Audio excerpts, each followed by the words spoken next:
What's up, guys and gals? Today we're going to be talking about Dr. Phibes Rises Again. And this time, if you saw the last movie, in the second movie, he finally gets up from his tomb, his crypt, thanks to the moon that he calculated, he planned it out well. And now he has a plan to go to Egypt because he wants to go to the river of life so he can become immortal with his wife, you know? So, with the help of his female assistant, just like in the first movie, they're going to get the map that he locked in his safe. When he went up, he knows the safe was gone, and he got pissed. Like, who got my safe? You know, pretty much he got mad. He didn't say like in exact words, but if I was Dr. Phibes, I'd be pissed too. Where's my fucking map? You know, and he found out that this guy who's like I would say like an antique collector, I would say probably, played by Robert Quarry. And Robert Quarry, I don't remember. He started like he played a vampire 3 times in the movies he did. 2 of them have to be sequels, and I forgot the name of it, but I did review those 2 movies here.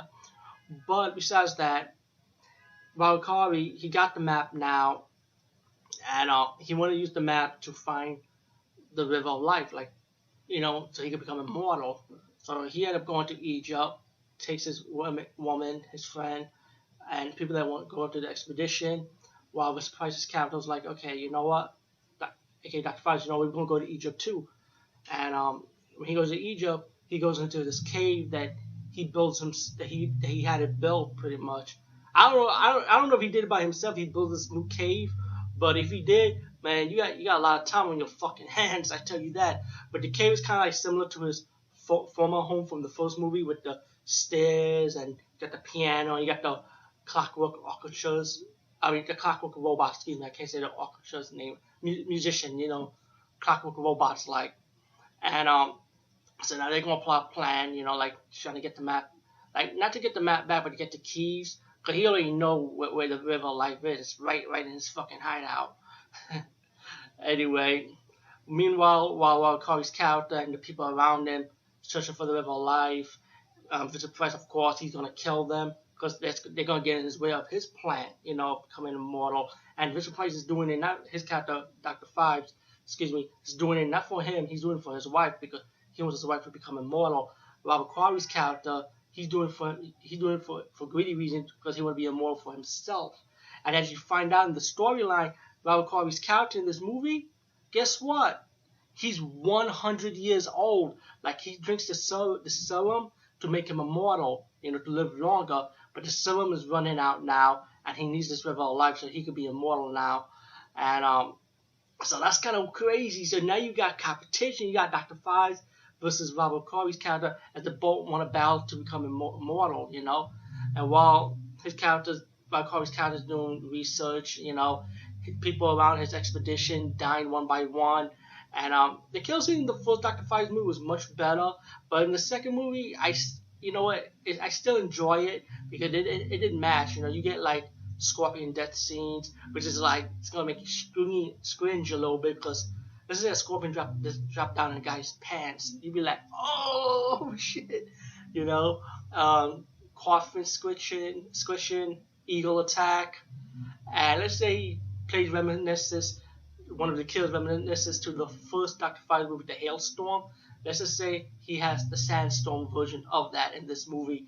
So this movie was cool, you know, like, you know, when it comes to kill scenes, I like it, but I feel like the first one was much better in my opinion. But meanwhile, while that's going on, and Dr. Phibes, he wanted to pull the lever, he didn't have the key. And Dr. Phibes said, where's the key, you know? And he realized Robert Quarry's character has the key. And he's like, okay, you know what, I'm going to get Robert Quarry come to me. Not Robert Quarry, but his character said he's gonna come to me. So what Vincent Price character did, Dr. Phibes, he kidnaps his woman, and Robert Quarry's character finds out about it. He goes to Dr. Phibes' hideout. They start arguing, and Dr. In said, you know what? In order to save your woman, you gotta give me the key.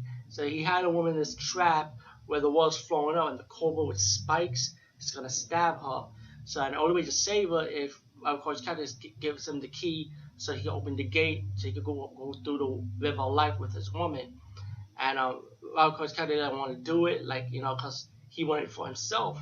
And Vincent Price saying there's a difference pretty much with you and me. It's like, I'm not doing that. You're doing it for yourself, But me, I'm doing it for my love, you know, to become immortal.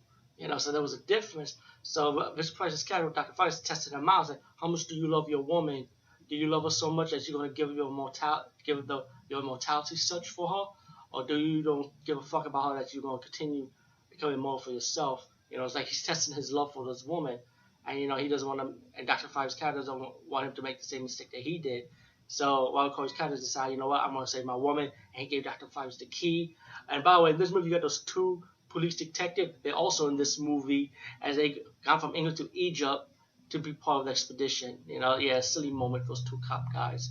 But anyway, to fast forward, once Mr. Price finally goes through the gate, the water is going down, the cobra spikes stop, and Robert Corey's character saves his woman. And then the two police detective comes in. He said, "You won. You beat Dr. Phibes." And Robert Corey's character saying, "No, he won." And then he went to the water while Mr. Price's character rowing the boat with his woman in it, going straight to the river of life. And Robert Corey's character saying, telling Mr. Price, take me with you," because the gates closed just in time. And as you see Mr. Price's character, Dr. Phibes, saying that, send the song Over the Rainbow, you'd be like, damn. Yo, he did Over the Rainbow pretty good than Wizard of Oz, man. I'm sorry, Wizard of Oz, but you should be put to shame, man. I don't care.